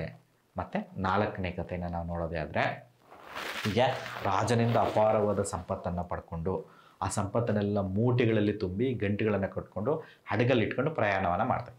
ನಾವು ಭಗವಂತನ ಪ್ರಾರ್ಥನೆಯನ್ನು ಮಾಡಿಕೊಂಡ್ರೆ ಭಗವಂತ ಮಾತೃ ಸ್ವರೂಪಿ ಇದ್ದ ಹಾಗೆ, ನಾವೇನೇ ಕೇಳಿದ್ರು ಭಗವಂತ ಕೊಡ್ತಾನೆ. ಹಾಗಾಗಿ ಅಂಥ ಭಗವತ್ ಸ್ವರೂಪಿಯಾದಂಥ ಸತ್ಯನಾರಾಯಣ ಸ್ವಾಮಿಯನ್ನ ಪ್ರಾರ್ಥನೆಯನ್ನು ಮಾಡಿಕೊಂಡು ಆ ಸಂಪತ್ತನ್ನು ತಗೊಂಡು ಹೋಗ್ತಾ ಇರ್ತಾರಲ್ಲ, ಆ ಭಗವಂತನಿಗೆ ಸತ್ಯನಾರಾಯಣ ಸ್ವಾಮಿಗೆ ಒಂದು ಆಸೆ ಉಂಟಾಗ್ತದೆ. ಇಷ್ಟೆಲ್ಲ ಸಂಪತ್ತನ್ನು ಕೊಟ್ಟಿದ್ದೀವಿ, ಇವ್ರಿಗೇನಾದರೂ ಅಹಂಕಾರ ಬಂದಿದೆಯಾ, ಜಂಬ ಬಂದಿದೆಯಾ, ಒಂದು ಪರೀಕ್ಷೆಯನ್ನು ಮಾಡಬೇಕು ಅಂತ ಏನು ಮಾಡ್ತಾರೆ ಅಂದರೆ ಸತ್ಯನಾರಾಯಣ ಸ್ವಾಮಿಯವರು ಒಬ್ಬ ವೃದ್ಧ ಸನ್ಯಾಸಿಯ ವೇಷವನ್ನು ಧರಿಸ್ಕೊಂಡು, ವೃದ್ಧ ಸನ್ಯಾಸಿಯ ವೇಷವನ್ನು ಧರಿಸ್ಕೊಂಡು ಆ ನೀರಿನಲ್ಲಿ ತೇಲ್ಕೊಂಡು ಹೋಗ್ತಾ ಇದ್ದಂತಹ ಹಡಗಿನಲ್ಲಿ ಪ್ರತ್ಯಕ್ಷ ಆಗ್ತಾರೆ ಸತ್ಯನಾರಾಯಣ ಸ್ವಾಮಿಯವರು.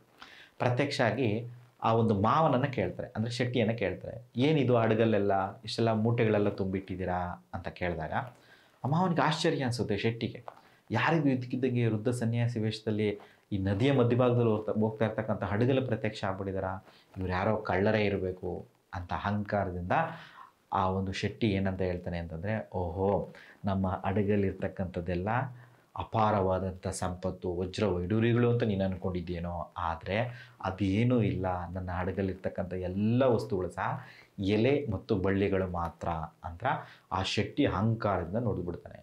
ಇದನ್ನು ಕಂಡಂಥ ಸತ್ಯನಾರಾಯಣ ಸ್ವಾಮಿಯವರಿಗೆ ಕ್ರೋಧ ಉಂಟಾಗ್ತದೆ. ಸಂಪತ್ತು ಬಂದು ಇನ್ನೂ ಕೆಲವೊಂದು ಗಂಟೆಗಳು ಸಹ ಆಗಿಲ್ಲ, ಆಲ್ರೆಡಿ ನಿನಗೆ ಇಷ್ಟೊಂದು ಅಹಂಕಾರ ಬಂದಿದೆಯಾ, ನಿನಗೆ ಸರಿಯಾದಂಥ ಬುದ್ಧಿಯನ್ನು ಕಲಿಸ್ತೀನಿ ಅಂತ ಮಾರುವೇಷದಲ್ಲಿ ಬಂದಂಥ ಸತ್ಯನಾರಾಯಣ ಸ್ವಾಮಿಯವರು ಅವ್ರಿಗೊಂದು ಶಾಪವನ್ನು ಕೊಡ್ತಾರೆ. ಏನಂತ ಶಾಪವನ್ನು ಕೊಡ್ತಾರೆ ಅಂದರೆ, ನೀನು ಏನು ಹೇಳ್ದೋ ಹಾಗೇ ಆಗೋಗಲಿ ಅಂತ ಶಾಪವನ್ನು ಕೊಟ್ಟು ಅಲ್ಲಿಂದ ಅಂತರ್ಧಾನರಾಗ್ಬಿಡ್ತಾರೆ. ಒಂದಷ್ಟು ದೂರ ಟ್ರಾವೆಲ್ ಮಾಡಿದಂತಹ ಶೆಟ್ಟಿ ಮತ್ತು ಶೆಟ್ಟಿ ಅಳಿಯನಿಗೆ ಆಶ್ಚರ್ಯ ಉಂಟಾಗ್ತದೆ. ನದಿ ಮಧ್ಯದಲ್ಲಿ ಹೋಗ್ತಾ ಇರಬೇಕಾದ್ರೆ ಯಾರೋ ಒಬ್ಬರು ವೃದ್ಧ ಸನ್ಯಾಸಿ ವೇಷವನ್ನು ಧರಿಸ್ಕೊಂಡು ಬಂದಿದ್ರು.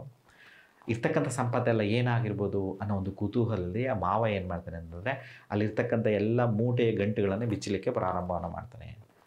ಆ ಮೂಟೆಯ ಗಂಟುಗಳನ್ನು ಬಿಚ್ಚಿ ಒಳಗಡೆ ನೋಡಿದ್ರೆ ಅಲ್ಲಿ ಯಾವುದೇ ರೀತಿಯ ವಜ್ರ ವೈಡೂರ್ಯಗಳು, ಸಂಪತ್ತು, ರೇಷ್ಮೆ ವಸ್ತ್ರಗಳು ಇರಲ್ಲ. ಎಲ್ಲವೂ ಸಹ ಎಲೆ ಬಳ್ಳಿಗಳಾಗಿ ಕನ್ವರ್ಟ್ ಆಗಿಬಿಟ್ಟಿರುತ್ತೆ. ಏನಕ್ಕೆ ಅಂತಂದರೆ, ಸತ್ಯನಾರಾಯಣ ಸ್ವಾಮಿ ಶಾಪದ ಪ್ರತಿಫಲವಾಗಿ ಇರ್ತಕ್ಕಂಥ ಎಲ್ಲ ಸಂಪತ್ತು ಎಲೆ ಬಳ್ಳಿಗಳಾಗಿ ಕನ್ವರ್ಟ್ ಆಗಿರುತ್ತೆ. ಅಲ್ಲೇ ಮಾವ ಕುಸಿದು ಬಿದ್ದೋಗ್ಬಿಡ್ತಾನೆ. ರಾಜನಿಂದ ಗೌರವವನ್ನು ಪಡ್ಕೊಂಡು, ಸನ್ಮಾನವನ್ನು ಪಡ್ಕೊಂಡು ಇಷ್ಟೆಲ್ಲ ಸಂಪತ್ತನ್ನು ತೊಗೊಂಡು ಬಂದ್ವಿ, ಎಲ್ಲ ಕಳೆದೋದ್ವಿ ಅನ್ನೋ ಸಂದರ್ಭದಲ್ಲಿ ಎಲ್ಲ ಸಂಪತ್ತು ಸಿಕ್ತು, ಆದರೆ ಎಲ್ಲ ಸಂಪತ್ತು ಮತ್ತೆ ಎಲೆ ಬಳ್ಳಿಗಳಾಗಿ ಮಣ್ಪಾಲಾಗೋಯ್ತಲ್ಲ ಅಂತ ದುಃಖಿಸ್ಲಿಕ್ಕೆ ಪ್ರಾರಂಭವನ್ನು ಮಾಡ್ತಾನೆ, ಕಣ್ಣೀರು ಹಾಕಲಿಕ್ಕೆ ಪ್ರಾರಂಭವನ್ನು ಮಾಡ್ತಾನೆ. ಇದನ್ನು ನೋಡಿದಂಥ ಅಳಿಯ ಯೋಚನೆಯನ್ನು ಮಾಡ್ತಾನೆ, ಏತಕ್ಕೋಸ್ಕರ ಈ ಥರ ಆಗಿರ್ಬೋದು ಅಂತ. ಆ ಅಳಿಯನಿಗೆ ರಿಯಲೈಸ್ ಆಗುತ್ತೆ, ನಮ್ಮ ಮಾವ ಮಾತಾಡಿದ ಅಹಂಕಾರದ ಮಾತುಗಳೇ ಇದಕ್ಕೆ ಕಾರಣ. ನಮ್ಮಲ್ಲಿ ಉಂಟಾದಂಥ ಅಹಂಕಾರ, ನಾನು, ನನ್ನದು, ನನಗಿನ್ನೂ ಯಾರೂ ಸಮಾನರಿಲ್ಲ ಅಂತ ನಮ್ಮಲ್ಲಿದ್ದಂಥ ಅಹಂಕಾರದ ಪ್ರತಿಫಲವೇ ಇವತ್ತು ಇರ್ತಕ್ಕಂಥದ್ದೆಲ್ಲ ಕಳೆದು ಹೋಗಲಿಕ್ಕೆ ಕಾರಣ ಆಗಿದೆ ಅಂತ ಆ ಒಂದು ಅಳಿಯ ಮಾವನಿಗೆ ಎಲ್ಲ ರೀತಿಯ ಕನ್ವಿನ್ಸನ್ನು ಮಾಡ್ತಾರೆ. ಇದನ್ನು ರಿಯಲೈಸ್ ಆದಂಥ ಮಾವ ಅಳಿಯ ಇಬ್ಬರು ಮಾತಾಡಿಕೊಂಡು ಆಕಾಶಕ್ಕೆ ಕೈ ಮುಗಿದು ಅಲ್ಲಿ ಸತ್ಯನಾರಾಯಣ ಸ್ವಾಮಿಯನ್ನು ಪ್ರಾರ್ಥನೆಯನ್ನು ಮಾಡ್ಕೊತಾರೆ. ಏನಂತ ಪ್ರಾರ್ಥನೆಯನ್ನು ಮಾಡ್ಕೊತಾರೆ, ಸಂಪತ್ತು ಬಂದಿದ್ದ ನಾವು ತುಂಬ ಅಹಂಕಾರದಿಂದ ನಡ್ಕೊಂಡ್ವಿ, ನಮ್ಮನ್ನು ಕ್ಷಮಿಸಬೇಕು ಅಂತ ಸತ್ಯನಾರಾಯಣ ಸ್ವಾಮಿಯನ್ನು ಪ್ರಾರ್ಥನೆಯನ್ನು ಮಾಡ್ಕೋತಾರೆ. ಈ ಪ್ರಾರ್ಥನೆಯ ಪ್ರತಿಫಲವಾಗಿ ಆನಂದವನ್ನು ಪಟ್ಟಂಥ ಸತ್ಯನಾರಾಯಣ ಸ್ವಾಮಿಯವರು ಪ್ರತ್ಯಕ್ಷ ಆಗಿ ತಮ್ಮ ನಿಜ ಸ್ವರೂಪವನ್ನು ಶೆಟ್ಟಿ ಮತ್ತು ಶೆಟ್ಟಿ ಅಳಿಯನಿಗೆ ತೋರಿಸಿ, ನೀವೇನು ತಪ್ಪು ಮಾಡಿದಿರಾ ಆ ತಪ್ಪನ್ನು ನೀವು ಅರ್ಥ ಮಾಡ್ಕೊಂಡಿದ್ದೆ ನಿಮಗೆ ದೊಡ್ಡ ಮಟ್ಟದ ಕ್ಷಮೆ. ಹಾಗಾಗಿ ನಿಮ್ಮ ತಪ್ಪನ್ನು ನೀವು ಅರ್ಥ ಮಾಡ್ಕೊಂಡಿದ್ದರಿಂದ ನಿಮಗೆ ನಾನು ಕ್ಷಮೆಯನ್ನು ಕೊಡ್ತಾಯಿದ್ದೀನಿ. ಮತ್ತೆಂದೂ ಈ ರೀತಿ ಅಹಂಕಾರಗಳನ್ನು, ಜಂಬವನ್ನು ನೀವು ಪಡಬಾರ್ದು ಅಂತ ಹೇಳಿ ಆ ಎಲೆ ಬಳ್ಳಿಗಳಾಗಿ ಕನ್ವರ್ಟ್ ಆಗಿರ್ತಕ್ಕಂತಹ ಸಂಪತ್ತನ್ನು ಎಗೇನ್ ಮತ್ತು ವಜ್ರ ವೈಡೂರ್ಯಗಳಾಗಿ ರೇಷ್ಮೆ ವಸ್ತ್ರಗಳಾಗಿ ಕನ್ವರ್ಟ್ ಮಾಡಿ ಅಪಾರವಾದ ಸಂಪತ್ತನ್ನು ಅವರಿಗೆ ಕರುಣಿಸಿ ಅವರಿಗೆ ಆಶೀರ್ವಾದವನ್ನು ಮಾಡಿ ಅಲ್ಲಿಂದ ಸತ್ಯನಾರಾಯಣ ಸ್ವಾಮಿಯವರು ಅಂತರ್ಧಾನರಾಗ್ತಾರೆ. ಈಗ ಅಪಾರವಾದ ಸಂಪತ್ತನ್ನು ಮತ್ತೆ ಪಡ್ಕೊಂಡಂಥ ಶೆಟ್ಟಿ ಅಳಿಯ ಆನಂದದೊಂದಿಗೆ ಅವರ ಊರನ್ನು ಸಮೀಪಕ್ಕೆ ಬರ್ತಾರೆ. ಊರ ಸಮೀಪಕ್ಕೆ ಬಂದು ಹಡಗನ್ನು ನಿಲ್ಲಿಸಿ ಒಂದಷ್ಟು ಜನ ಚಾರಕರನ್ನು ಕರೆಸಿ, ಅಂದರೆ ವಿಚಾರವನ್ನು ತಿಳಿಸ್ತಕ್ಕಂತಹ, ಆಗಿನ ಕಾಲದಲ್ಲಿ ಯಾವುದೇ ರೀತಿಯ ವಾಟ್ಸಪ್ಪು, ಇನ್ಸ್ಟಾಗ್ರಾಮು ಏನೂ ಇರಲಿಲ್ಲ, ಒಂದು ಫೋನು ಸಹ ಇರಲಿಲ್ಲ. ಆಗೇನು ಮಾಡೋರು ಅಂದರೆ ವಿಚಾರಗಳನ್ನು ಪಾಸ್ ಮಾಡೋದಕ್ಕೋಸ್ಕರ ಚಾರಕರು ಅಂತ ಒಂದಷ್ಟು ಜನ ಅಪಾಯಿಂಟ್ ಮಾಡ್ಕೊಂಡಿರೋರು. ಆ ಚಾರಕರನ್ನು ಕರೆಸಿ ಆ ಚಾರಕರಿಗೆ ಹೇಳ್ತಾರೆ, ಕಾಶಿ ಕ್ಷೇತ್ರದ ರಾಜನೇ ಅಪಾರವಾದಂಥ ರೀತಿಯ ಸಂಪತ್ತನ್ನು, ವಜ್ರ ವೈಡೂರ್ಯಗಳನ್ನು ಶೆಟ್ಟಿ ಮತ್ತು ಶೆಟ್ಟಿ ಅಳಿಯನಿಗೆ ನೀಡಿ ಅವರಿಗೆ ಗೌರವ ಸನ್ಮಾನಗಳನ್ನು ಮಾಡಿ ಅಪಾರವಾದ ಸಂಪತ್ತನ್ನು ಕಳಿಸ್ಕೊಟ್ಟಿದ್ದಾನೆ. ಅದನ್ನು ತಗೊಂಡು ಶೆಟ್ಟಿ ಅಳಿಯ ಊರಿನ ಸಮೀಪದಲ್ಲಿರ್ತಕ್ಕಂಥ ನದಿ ದಡಕ್ಕೆ ಬಂದಿದ್ದಾರೆ ಅನ್ನೋ ವಿಚಾರವನ್ನು ಚಾರಕರಿಗೆ ತಿಳಿಸಿ ಚಾರಕರ ಮೂಲಕ ಮನೆಗೆ ತಿಳಿಸಬೇಕು ಅಂತ ಹೇಳ್ತಾರೆ. ಹೀಗೆ ಚಾರಕರು ಹೋಗಿ ಆ ಶೆಟ್ಟಿಯ ಅಳಿಯನ ಮನೆಯ ಮುಂಭಾಗದಲ್ಲಿ ನಿಂತ್ಕೊಂಡು ಪೂಜೆಯ ಅಂತಿಮ ಹಂತಕ್ಕೆ ಬಂದಿರತಕ್ಕಂತಹ, ಅಂದರೆ ಅಲ್ಲಿ ತಾಯಿ ಮತ್ತು ಮಗಳು ಸತ್ಯನಾರಾಯಣ ಸ್ವಾಮಿ ವ್ರತ ಕಥೆಯನ್ನು ಆಚರಿಸ್ತಾ ಇರ್ತಾರೆ. ಇನ್ನೇನು ಪೂಜೆ ಅಂತಿಮ ಹಂತಕ್ಕೆ ಬಂದಿರುತ್ತೆ, ಮಹಾಮಂಗಳಾರತಿಯನ್ನು ಮಾಡಬೇಕು, ಪ್ರಸಾದ ಭಕ್ಷಣೆಯನ್ನು ಮಾಡಬೇಕು. ಅಂಥ ಸಂದರ್ಭದಲ್ಲಿ ಚಾರಕರು ಬಂದು ಆ ಹೊಸ್ದಾಗಿ ಮದುವೆ ಆಗ್ತಕ್ಕಂಥ ಹೆಣ್ಣು ಮಗಳಿಗೆ ಮತ್ತು ಆ ತಾಯಿಗೆ ವಿಚಾರವನ್ನು ತಿಳಿಸ್ತಾರೆ. ರಾಜರಿಂದ ಸನ್ಮಾನವನ್ನು ಪಡ್ಕೊಂಡು ಅಪಾರ ಸಂಪತ್ತಿನೊಂದಿಗೆ ಶೆಟ್ಟಿ ಅಳಿಯ ಬಂದಿದ್ದಾರೆ ಅಂತ. ಇದರಿಂದ ಆನಂದವನ್ನು ಪಟ್ಟಂತಹ ಹೊಸ್ದಾಗಿ ಮದುವೆ ಆಗಿರ್ತಕ್ಕಂಥ ಹೆಣ್ಮಗು ಆ ಪೂಜೆಯನ್ನು ಮಧ್ಯದಲ್ಲೇ ನಿಲ್ಲಿಸಿ ಮಹಾಮಂಗಳಾರತಿಯನ್ನು ಮಾಡದೆ, ಪ್ರಸಾದ ಭಕ್ಷಣೆಯನ್ನು ಮಾಡದೆ, ಗಂಡನ ನೋಡುವ ಒಂದು ಕುತೂಹಲದಲ್ಲಿ ಏನು ಮಾಡ್ತಾಳೆ ಅಂದರೆ ಪೂಜೆಯನ್ನು ಅರ್ಧಕ್ಕೆ ನಿಲ್ಲಿಸಿ ಪ್ರಸಾದ ಭಕ್ಷಣೆಯನ್ನು ಮಾಡದೆ ಆ ಒಂದು ಗಂಡನ ನೋಡೋದಕ್ಕೋಸ್ಕರ ನದಿ ದಡಕ್ಕೆ ಬಂದುಬಿಡ್ತಾಳೆ. ತಂದೆ ಕೆಳಗಡೆ ಇಳಿದು ಬಂದಿರ್ತಾರೆ, ಸಂಪತ್ತೆಲ್ಲ ಹಡಗಲ್ಲೇ ಇರ್ತದೆ. ಆ ಒಂದು ಹೆಣ್ಮಗಳ ಗಂಡ ಅಲ್ಲಿ ನಿಂತಿರ್ತಾನೆ, ಶೆಟ್ಟಿ ಅಳಿಯ. ಹಾಗೆ ಇದ್ಕಿದ್ದಾಗೆ ಹಡಗು ಮತ್ತು ಸಂಪತ್ತು ಆ ಒಂದು ಆ ಶೆಟ್ಟಿಯ ಮಗಳ ಗಂಡ ಅಂದರೆ ಅಳಿಯ ಏನಿರ್ತಾನೆ ಎಲ್ಲವೂ ಸಹ ಹಾಗೆ ನದಿಯ ನೀರಲ್ಲಿ ಮುಳುಗೋಗುತ್ತೆ. ಇದನ್ನು ಕಂಡಂತಹ ಹೆಣ್ಮಗಳಿಗೆ ತುಂಬ ದುಃಖಿಸ್ಕೊಂಡು ಅಳ್ಳಿಕ್ಕೆ ಪ್ರಾರಂಭವನ್ನು ಮಾಡ್ತಾಳೆ, ಕಣ್ಣೀರು ಹಾಕಲಿಕ್ಕೆ ಪ್ರಾರಂಭವನ್ನು ಮಾಡ್ತಾಳೆ, ದುಃಖವನ್ನು ಪಡಲಿಕ್ಕೆ ಪ್ರಾರಂಭವನ್ನು ಮಾಡ್ತಾಳೆ. ನನ್ನ ಗಂಡನೇ ಇಲ್ಲದೇ ಇದ್ದರೆ ನಾನು ಯಾಕೆ ಇರಬೇಕು, ಗಂಡನನ್ನು ಕಳ್ಕೊಂಡಂತಹ ನಾನು ಯಾಕೆ ಬದುಕಿರಬೇಕು ಅಂತ ಆಕೆ ಏನು ಮಾಡ್ತಾಳೆ, ತಾನೂ ಸಹ ಆ ನದಿಯ ನೀರಿಗೆ ಹಾರಿ ಪ್ರಾಣ ತ್ಯಾಗವನ್ನು ಮಾಡಲಿಕ್ಕೆ ಪ್ರಾರಂಭವನ್ನು ಮಾಡ್ತಾಳೆ. ಇಂಥ ಸಂದರ್ಭದಲ್ಲಿ ಒಂದು ಅಶವೀರವಾಣಿ ಬರುತ್ತೆ. ಏನಂತ ಬರುತ್ತೆ ಅಶವೀರವಾಣಿ ಅಂತಂತಂದರೆ, ನೀನು ಒಂದು ಜವಾಬ್ದಾರಿಯನ್ನು ತಗೊಂಡಿದ್ದೆ, ಪೂಜೆಯನ್ನು ಮಾಡ್ತೀನಿ ಅಂತ ಪ್ರಾರ್ಥನೆಯನ್ನು ಮಾಡ್ಕೊಂಡಿದ್ದೆ. ಆದರೆ ಪೂಜೆ ಅಂತಿಮ ಹಂತಕ್ಕೆ ಬಂದಾಗ ನಿನ್ನ ಮನಸ್ಸನ್ನು ಬದಲಾಯಿಸಿಕೊಂಡು ನಿನ್ನ ಗಂಡನ ಮೇಲಿದ್ದಂತಹ ವ್ಯಾಮೋಹದ ಪ್ರತಿಫಲವಾಗಿ ಪೂಜೆಯನ್ನು ಅರ್ಧಕ್ಕೆ ನಿಲ್ಲಿಸಿ ಪ್ರಸಾದ ಪರಿತ್ಯಾಗವನ್ನು ಮಾಡಿ ಪ್ರಸಾದವನ್ನು ತಿನ್ನದೇ ಬಂದಿದ್ದೀಯಾ. ಹಾಗಾಗಿ ಸತ್ಯನಾರಾಯಣ ಸ್ವಾಮಿಯ ಕ್ರೋಧಕ್ಕೆ, ಆ ಶಾಪಕ್ಕೆ ನೀನು ಪ್ರತೀಕವಾಗಿದೆಯಾ. ಎಗೇನ್ ಮತ್ತೆ ನೀನು ವಾಪಸ್ ಮನೆಗೆ ಹೋಗಿ ಪ್ರಸಾದ ಭಕ್ಷಣೆಯನ್ನು ಮಾಡಿ ಸತ್ಯನಾರಾಯಣ ಸ್ವಾಮಿಯಲ್ಲಿ ಕ್ಷಮೆಯನ್ನು ಕೇಳಿ ಬಂದಿದ್ದೆ ಆದರೆ ಮುಳುಗೋಗಿರ್ತಕ್ಕಂಥ ನಿನ್ನ ಗಂಡ, ಸಂಪತ್ತು, ಹಡಗು ಎಲ್ಲವೂ ಸಹ ನಿನಗೆ ಸಿಗ್ತದೆ ಅಂತ ಒಂದು ವಾಯ್ಸ್ ಕೇಳಿಸುತ್ತೆ, ಒಂದು ಅಶವೀರವಾಣಿ ಕೇಳಿಸುತ್ತೆ. ಇದನ್ನು ಅರ್ಥಕೊಂಡಂತಹ ಹೆಣ್ಮಗಳು ತನ್ನ ಮನೆಗೆ ಹೋಗಿ ಪೂಜೆಯನ್ನು ಸಂಪೂರ್ಣವಾಗಿ ಮುಕ್ತಾಯವನ್ನು ಮಾಡಿ ಮಹಾಮಂಗಳಾರತಿಯನ್ನು ಮಾಡಿ ಶ್ರದ್ಧೆ ಭಕ್ತಿಯಿಂದ ಸತ್ಯನಾರಾಯಣ ಸ್ವಾಮಿಯಲ್ಲಿ ಕ್ಷಮೆಯನ್ನು ಕೇಳಿ ಪ್ರಸಾದವನ್ನು ಭಕ್ಷಣೆಯನ್ನು ಮಾಡಿ ಬಂದು ಆ ಒಂದು ಹಡಗಿನ ಮುಂಭಾಗದಲ್ಲಿ, ನದಿಯ ಮುಂಭಾಗದಲ್ಲಿ ನಿಂತ್ಕೊತಾಳೆ. ಮುಳುಗೋಗಿದ್ದಂತಹ ಹಡಗು ಇದ್ಕಿದ್ದ ಹಾಗೆ ಮೇಲೆ ಬಂದು ಅಲ್ಲಿ ಹಡಗಲ್ಲಿ ಅಪಾರವಾದ ಸಂಪತ್ತು ಮತ್ತು ಆ ಒಂದು ಹೆಣ್ಣು ಮಗಳ ಗಂಡ ಅಂದರೆ ಶೆಟ್ಟಿ ಅಳಿಯ ಅಲ್ಲಿ ಪ್ರತ್ಯಕ್ಷ ಆಗ್ತಾರೆ. ಅದನ್ನೆಲ್ಲವನ್ನು ಕಂಡಂತಹ ಹೆಣ್ಣುಮಗು ತನ್ನ ಗಂಡನ ತಬ್ಕೊಂಡು ತನಗಿರ್ತಕ್ಕಂಥ ಎಲ್ಲ ದುಃಖವನ್ನು ಹೇಳ್ಕೊಂಡು ಸಮಾಧಾನವನ್ನು ಪಡ್ತಾಳೆ. ಇದೇ ಸಂದರ್ಭದಲ್ಲಿ ಆ ಅಳಿಯ ಮತ್ತು ಮಗಳು ಶೆಟ್ಟಿ ಹೆಂಡತಿ ಎಲ್ಲರೂ ಸಹ ಸತ್ಯನಾರಾಯಣ ಸ್ವಾಮಿಯನ್ನು ಕೈ ಮುಗಿದು ಪ್ರಾರ್ಥನೆಯನ್ನು ಮಾಡ್ಕೊತಾರೆ. ಸತ್ಯನಾರಾಯಣ ಸ್ವಾಮಿಯವರು ಪ್ರತ್ಯಕ್ಷ ಆಗಿ ಅವರಿಗೆ ಆಶೀರ್ವಾದವನ್ನು ಕೊಡ್ತಾರೆ. ಇಡೀ ಜೀವಮಾನ ಸತ್ಯದೇವರ ದಾರಿಯಲ್ಲೇ ನಡೆದು ಅಂತಿಮ ಹಂತದಲ್ಲಿ ನೀವು ಸತ್ಯಲೋಕವನ್ನು ಪಡ್ಕೋಬೇಕು ಅಂತ ಅವ್ರಿಗೆ ಆಶೀರ್ವಾದವನ್ನು ಮಾಡಿ ಅವ್ರು ಏನೇನು ಕಳ್ಕೊಂಡಿರೋದೆಲ್ಲವನ್ನು ಸಹ ಅವರಿಗೆ ಕೊಟ್ಟು ಅವರಿಗೆ ಸತ್ಯಲೋಕಕ್ಕೆ ಮಾರ್ಗವನ್ನು ತೋರಿಸಿ ಅಲ್ಲಿಂದ ಸತ್ಯನಾರಾಯಣ ಸ್ವಾಮಿ ಅಂತರ್ಧಾನರಾಗ್ತಾರೆ. ಈ ಕಥೆ ನಮ್ಗೆ ಏನು ಹೇಳುತ್ತೆ ಅಂತಂದರೆ, ನಮ್ಮ ಹತ್ರ ಎಷ್ಟೇ ಸಂಪತ್ತಿರ್ಬೋದು, ಎಷ್ಟೇ ಹಣ ಅಧಿಕಾರ ಇರ್ಬೋದು, ಆದರೆ ನಾವು ಯಾವತ್ತೂ ಅಹಂಕಾರದಿಂದ ನಡ್ಕೋಬಾರ್ದು. ನನ್ನ ಹತ್ರ ಐತೆ ಅಂತ ಜಂಬವನ್ನು ಪಡಬಾರ್ದು. ಎಲ್ಲವೂ ನನ್ನದು ಅಂತ ಅಂದ್ಕೋಬಾರ್ದು. ಎಲ್ಲವೂ ಭಗವಂತ ಕೊಟ್ಟಿದ್ದು ಅಂತ ಅಂದ್ಕೊಂಡ್ರೆ ನಾವು ಎಲ್ಲ ಸಂಕೋಲೆಗಳಿಂದ ಬಿಡುಗಡೆಯನ್ನು ಹೊಂದಲಿಕ್ಕೆ ಸಾಧ್ಯ. ನಾವು ಯಾವುದಾದ್ರೂ ಒಂದು ಕೆಲಸವನ್ನು ಪ್ರಾರಂಭವನ್ನು ಮಾಡಿದ್ರೆ ಆ ಕೆಲಸವನ್ನು ಅರ್ಧದಲ್ಲೇ ನಿಲ್ಲಿಸಬಾರ್ದು. ಆ ಕೆಲಸವನ್ನು ಸಂಪೂರ್ಣವಾಗಿ ಮುಕ್ತಾಯವನ್ನು ಮಾಡಬೇಕು. ಆ ಹೆಣ್ಣು ಮಗಳು ಸತ್ಯನಾರಾಯಣ ಸ್ವಾಮಿ ವ್ರತ ಕಥೆಯನ್ನು ಅರ್ಧದಲ್ಲೇ ನಿಲ್ಲಿಸಿ ಪ್ರಸಾದ ಭಕ್ಷಣೆಯನ್ನು ಮಾಡದೆ ಬಂದುಬಿಡ್ತಾರೆ. ಅದಕ್ಕಾಗಿ ಸತ್ಯನಾರಾಯಣ ಸ್ವಾಮಿ ಕ್ರೋಧಕ್ಕೆ ಗುರಿಯಾಗ್ತಾರೆ. ಇದು ನಮಗೊಂದು ಚಿಕ್ಕದಾದಂಥ ಒಂದು ಪಾಠವನ್ನು ಹೇಳ್ಕೊಡುತ್ತೆ. ಏನಂತಂದರೆ, ಯಾವುದಾದ್ರೂ ಒಂದು ಕೆಲಸವನ್ನು ಪ್ರಾರಂಭ ಮಾಡಿದ್ರೆ ಹಠ ಹಿಡಿದು ಸಾಧಿಸಬೇಕು. ಚಾಲೆಂಜಲ್ಲಿ ಆ ಕೆಲಸವನ್ನು ಮುಗಿಸ್ಬೇಕು. ಮಧ್ಯದಲ್ಲಿ ಸಾವಿರಾರು ನಿಮಗೆ ಡೈವರ್ಷನ್ಸ್ ಬರ್ಬೋದು, ಗೊಂದಲಗಳು ಬರ್ಬೋದು, ನಿಮ್ಮನ್ನು ಡಿಸ್ಟರ್ಬ್ ಮಾಡಲಿಕ್ಕೆ ಯಾವುದಾದ್ರೂ ಒಂದು ದಾರಿಗಳು ಬರ್ಬೋದು. ಆದರೆ ಅದನ್ನೆಲ್ಲ ಓವರ್ಕಮ್ ಮಾಡಿ ನಿಮ್ಮ ಗುರಿ ಏನಿರ್ತದೋ ಆ ಕಡೆ ನಡಿಬೇಕು ಅಂತ ತಿಳಿಸ್ಕೊಡುತ್ತೆ. ಎಷ್ಟೇ ಸಂಪತ್ತು ಬಂದರೂ ಸಹ ಸರಳವಾಗಿರಬೇಕು ಅಂತ ತಿಳಿಸ್ಕೊಡುತ್ತೆ. ಯಾರಾದರೂ ನಮ್ಮ ಎದುರಿಗೆ ಬಂದಂತಹ ವೃದ್ಧರು, ಹೆಣ್ಣು ಮಕ್ಕಳು, ಅವರಿಗೆ ಗೌರವವನ್ನು ತೋರಿಸ್ಬೇಕು ಅಂತ ತಿಳಿಸ್ಕೊಡುತ್ತೆ. ಹೀಗಾಗಿ ಇಷ್ಟೆಲ್ಲ ಸಂದೇಶವನ್ನು ಸತ್ಯನಾರಾಯಣ ಸ್ವಾಮಿ ವ್ರತ ಕಥೆಯ 3 ಮತ್ತು 4ನೇ ಭಾಗ ತಿಳಿಸ್ಕೊಡುತ್ತೆ. ಇವಾಗ 5ನೇ ಭಾಗವನ್ನು ನೋಡೋಣ. ಹೀಗೆ ಕಾಶಿ ಕ್ಷೇತ್ರದಲ್ಲಿ ಮೊಟ್ಟ ಮೊದಲ ಬಾರಿಗೆ ಆ ಬಡ ಬ್ರಾಹ್ಮಣದಿಂದ ಪ್ರಾರಂಭ ಸತ್ಯನಾರಾಯಣ ಸ್ವಾಮಿ ಪೂಜೆ, ಕಟ್ಟಿಗೆ ಮಾರುವಿಂದ ಪ್ರಾರಂಭ ಸತ್ಯನಾರಾಯಣ ಸ್ವಾಮಿ ಪೂಜೆ, ಶೆಟ್ಟಿಯಿಂದ ಪ್ರಾರಂಭವಾದ ಸತ್ಯನಾರಾಯಣ ಸ್ವಾಮಿ ಪೂಜೆ, ಹೀಗೆ ಕಾಶಿ ಕ್ಷೇತ್ರದ ಎಲ್ಲರೂ ಸಹ ಸತ್ಯನಾರಾಯಣ ಸ್ವಾಮಿ ವ್ರತ ಕಥೆಯನ್ನು ಆಚರಿಸಿ ಅವರವರ ಕ್ಷೇತ್ರದಲ್ಲಿ ಅವರು ಲಾಭವನ್ನು ಪಡ್ಕೊಳ್ಳಿಕ್ಕೆ ಪ್ರಾರಂಭವನ್ನು ಮಾಡ್ತಾರೆ.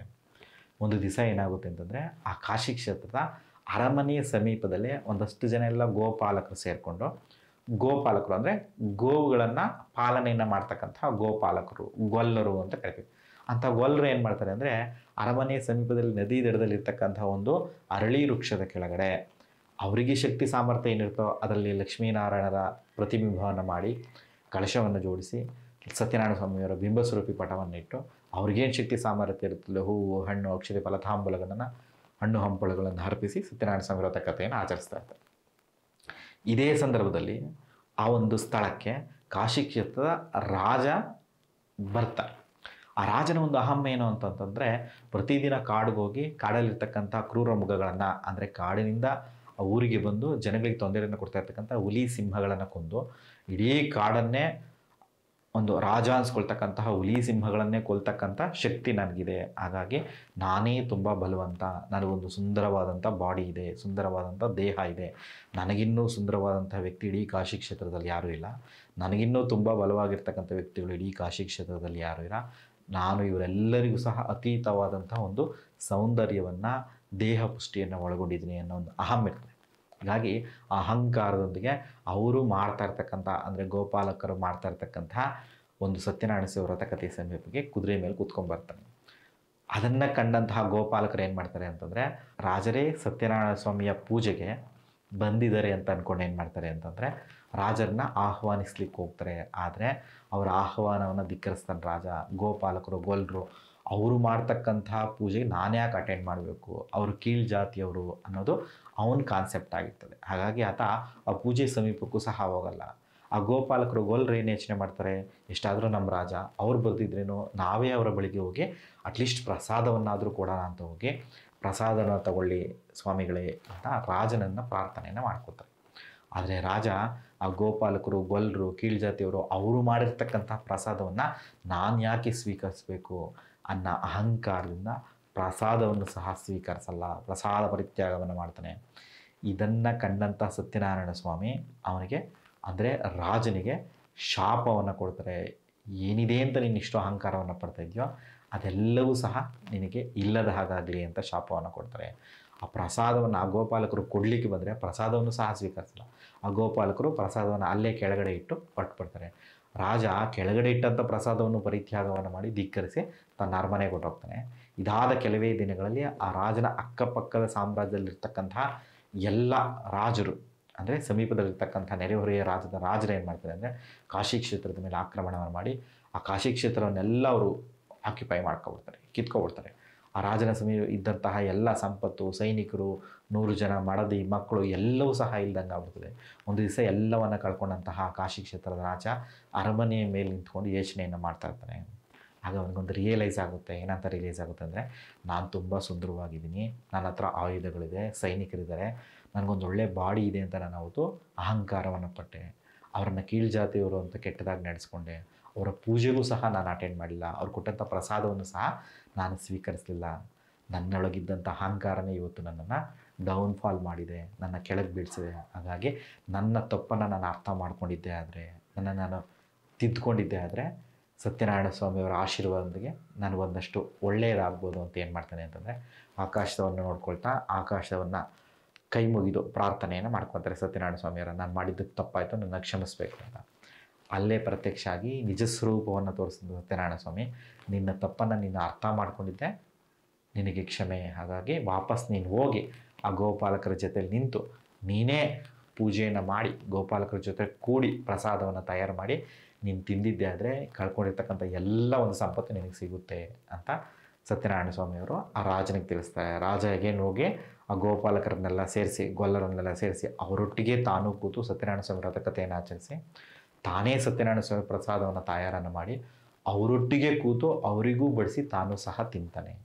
ಹೀಗೆ ತನ್ನಲ್ಲಿರ್ತಕ್ಕಂಥ ಅಹಂಕಾರವನ್ನು ಆತ ನಾಶ ಮಾಡ್ಕೊಂಡಿದ್ದರಿಂದ, ಅಹಂಕಾರವನ್ನು ಬಿಟ್ಟಿದ್ದರಿಂದ ಅವರೆಲ್ಲರಲ್ಲೂ ನಾನು ಅವರಲ್ಲಿ ಒಬ್ಬ ಸರಳವಾದಂಥ ವ್ಯಕ್ತಿ ಅಂತ ಅರ್ಥ ಮಾಡ್ಕೊಂಡಿದ್ದರಿಂದ ಸತ್ಯನಾರಾಯಣ ಸ್ವಾಮಿಯವರು ಆತ ಏನೇನು ಕಳ್ಕೊಂಡಿರ್ತಾನೆ, ಸಂಪತ್ತಿರ್ಬೋದು, ಅರಮನೆ ಇರ್ಬೋದು, ಕೋಟೆ ಕೊತ್ತಲು ಸಾಮ್ರಾಜ್ಯ ಇರ್ಬೋದು, 100 ಜನ ಮಡದಿ ಮಕ್ಕಳನ್ನು ಏನು ಕಳ್ಕೊಂಡಿರ್ತಾನೆ ಅದೆಲ್ಲವನ್ನು ಸಹ ಅವರಿಗೆ ಕರುಣಿಸಿ, ರಾಜನಿಗೆ ಕರುಣಿಸಿ ಸತ್ಯನಾರಾಯಣ ಸ್ವಾಮಿಯವರ ಆಶೀರ್ವಾದವನ್ನು ಮಾಡಿ ನೀನು ನಿನ್ನ ಎಲ್ಲ ಕೆಲಸ ಕಾರ್ಯಗಳನ್ನು ಯಶಸ್ವಿಯಾಗಿ ನೆರವೇರಿಸು ಅಂತ ಹೇಳ್ತಾ ಅಂತಿಮವಾಗಿ ನೀನು ಸತ್ಯಲೋಕವನ್ನು ಪಡ್ಕೋಬೇಕು ಅಂತ ಆಶೀರ್ವಾದವನ್ನು ಮಾಡಿ ಅಂತರ್ಧಾನ ಮಾಡ್ತಾರೆ.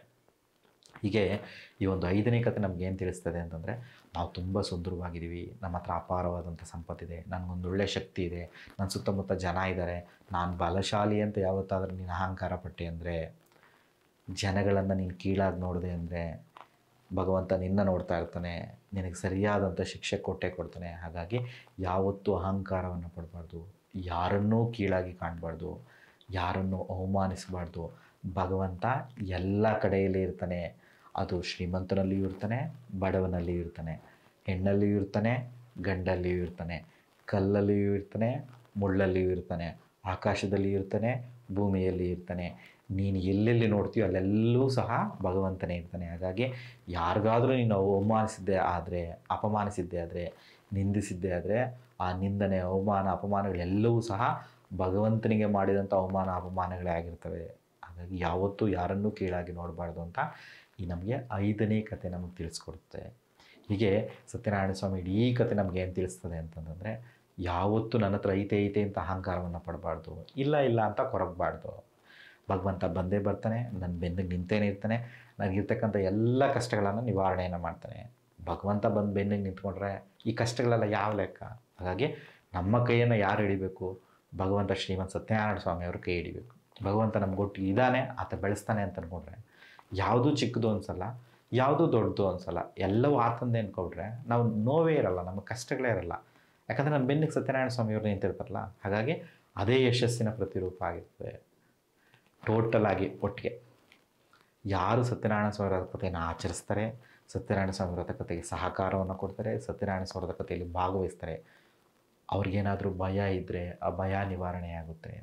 ವಿವಾಹ ಆಗಿಲ್ಲ ಅಂದರೆ ವಿವಾಹ ಬರುತ್ತೆ, ಸಂತಾನ ಆಗಿಲ್ಲ ಅಂದರೆ ಸಂತಾನ ಸಿಗ್ತದೆ, ಹಣಕಾಸಿನ ಸಮಸ್ಯೆಗಳಿದ್ದರೆ ನಿವಾರಣೆಯಾಗುತ್ತೆ, ದಾರಿದ್ರ್ಯತನ ಇದ್ದರೆ ನಿವಾರಣೆಯಾಗಿರುತ್ತೆ, ಕಷ್ಟ ನಷ್ಟಗಳು, ಅವಮಾನಗಳು, ಅಪಮಾನಗಳಿದ್ದರೆ ನಿವಾರಣೆಯಾಗುತ್ತೆ, ಹಣಕಾಸಿನ ತೊಂದರೆಗಳಿದ್ದರೆ ನಿವಾರಣೆಯಾಗುತ್ತೆ, ಶತ್ರುಬಾಧೆ ಇದ್ದರೆ ನಿವಾರಣೆಯಾಗುತ್ತೆ, ದಾರಿದ್ರ್ಯತನ ಇದ್ದರೆ ನಿವಾರಣೆಯಾಗುತ್ತೆ.